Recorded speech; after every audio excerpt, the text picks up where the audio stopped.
Good morning. It's Tuesday, February 11th. You're watching a Daily Roar. I'm Kang. And I'm Matthew. Please stand for the Pledge of Allegiance. I pledge allegiance to the flag of the United States of America and to the republic for which it stands, one nation, under God, indivisible, with liberty and justice for all. Seniors, this one's for you. All of the options at Orange Technical College will be laid out for you at the February 25th OTC program fair. Details about all of the career training programs offered at the 5 OTC campuses will be available. The fair starts at 6 and wraps up at 8 in the evening. This is taking place in Building 1600 at the Mid-Florida campus on West Oak Ridge Road here in Orlando. Your parents or anyone helping to plan for your next steps after graduation are welcome to attend with you. Here's another student from the African American Culture Club with a speech that is arguably one of the most iconic speeches from the Civil Rights Movement. Hello, my name is Jahia Simone Smiley, and today I will be reading you I Have a Dream by Dr. Martin Luther King, Jr.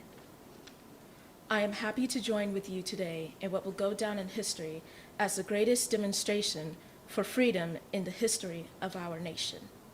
50 years ago, a great American in whose symbolic shadow we stand signed the Emancipation Proclamation.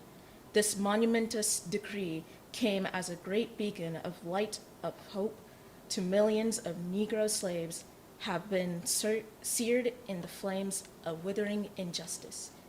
It came as a joyous daybreak to end the long night of captivity.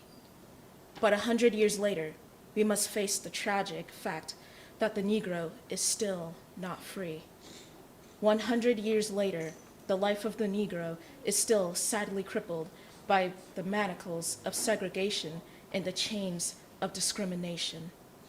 100 years later, the Negro lives on a lonely island of poverty in the midst of a vast ocean of material prosperity.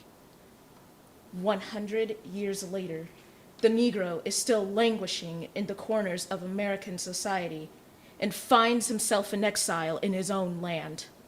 So we have come here today to dramatize an appalling condition. In a sense, we have come to our nation's capital to cash a check. When the architects of our republic wrote the magnificent words of the Constitution and the Declaration of Independence, they were signing a promissory note to which every American was to fall heir. This note was a promise that all men will be guaranteed the unalienable rights of life, liberty, and the pursuit of happiness. It is obvious today that America has defaulted on this promissory note insofar as her citizens of color are concerned.